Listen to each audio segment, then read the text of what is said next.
Saudara-saudariku yang terkasih, hari ini Kamis 8 Agustus 2024. Saya Romo Siga dari Paroki Santo Yusuf, Surabaya.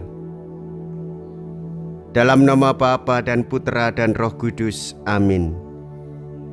Gereja merayakan peringatan wajib Santo Dominikus, imam dan pendiri Ordo Pengkhotbah.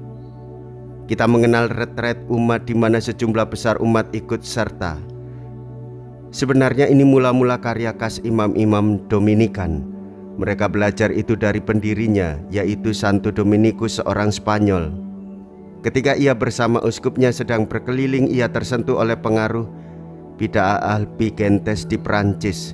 Segera ia mencari pemecahan. Bersama teman-temannya ia berkeliling ke desa-desa, tinggal beberapa waktu di situ dan mengajar umat. Hubungan langsung dengan umat itu membangkitkan kembali iman umat. Dominikus puas dengan karyanya itu. Kelompoknya berkembang menjadi sebuah ordo para pengkhotbah atau Dominikan. Engkau adalah Petrus, dan di atas batu karang ini akan kudirikan gerejaku. Mea culpa, mea culpa, mea maxima culpa. Marilah kita berdoa. Allah Bapa yang arif dan bijaksana, Santo Dominikus dengan warta kebenarannya telah menyelamatkan umatmu pada masa yang lalu. Semoga kini tetap menolong gerejamu dengan jasa dan doa-doanya serta menjadi pelindung kami yang setia. Dengan pengantaraan Yesus Kristus Putramu Tuhan kami, yang hidup dan berkuasa, bersama dengan Diko dalam persatuan Roh Kudus, Allah sepanjang segala masa. Amin. Tuhan bersamamu dan bersama rohmu. Inilah Injil suci menurut Matius. Dimuliakanlah Tuhan. Matius bab 16 ayat 13 sampai dengan ayat 23.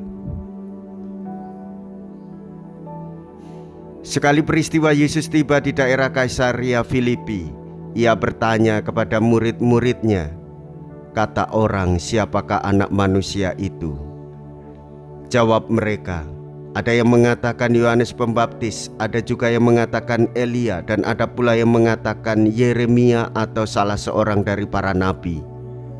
Lalu Yesus bertanya kepada mereka, "Tetapi apa katamu, siapakah aku ini?" Maka jawab Simon Petrus, "Engkaulah Mesias, Anak Allah yang hidup."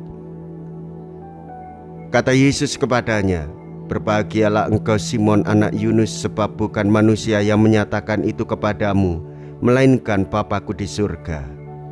Dan aku pun berkata kepadamu, engkaulah Petrus, dan di atas batu karang ini kudirikan gerejaku, dan alam maut takkan menguasainya. Kepadamu akan kuberikan kunci kerajaan surga. Apa saja yang kau ikat di dunia ini akan terikat di surga, dan apa saja yang kau lepaskan di dunia ini akan terlepas di surga."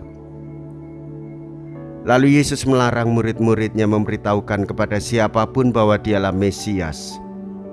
Sejak waktu itu Yesus mulai menyatakan murid-muridnya bahwa ia harus pergi ke Yerusalem dan menanggung banyak penderitaan dari pihak tua-tua, imam-imam kepala, dan ahli-ahli Taurat, lalu dibunuh dan dibangkitkan pada hari ketiga.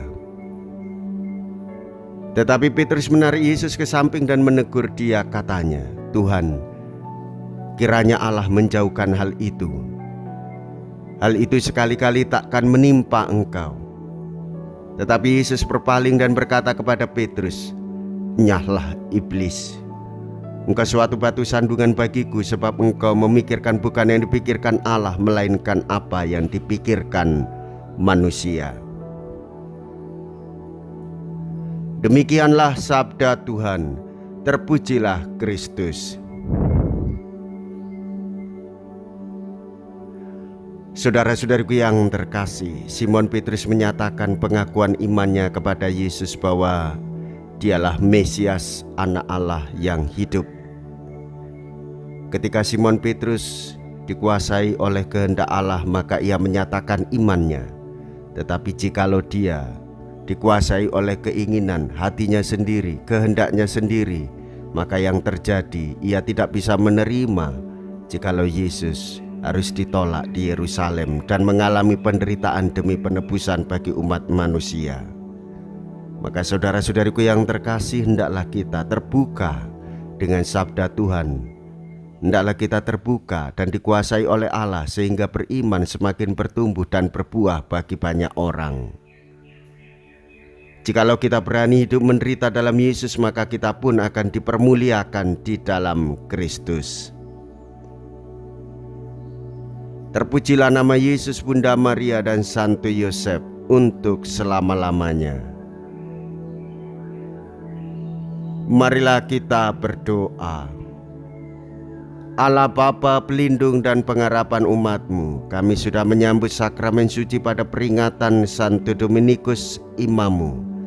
Semoga umat-Mu selalu menimba kekuatan baru dari sakramen ini dalam pengabdian yang utuh kepadamu. Kiranya gereja-Mu selalu mengalami bantuan doa-doanya sebagaimana Santo Dominikus dahulu telah membantu menghidupkannya dengan pewartaan sabda-Mu. Dengan pengantaraan Kristus Tuhan kami. Amin. Tuhan beserta kita sekarang dan selama-lamanya. Semoga Allah yang Maha Kuasa memberkati saudara sekalian, Bapa dan Putra dan Roh Kudus. Amin. Saudara-saudariku yang terkasih, pergilah. Ibadah sabda sudah selesai. Syukur kepada Allah.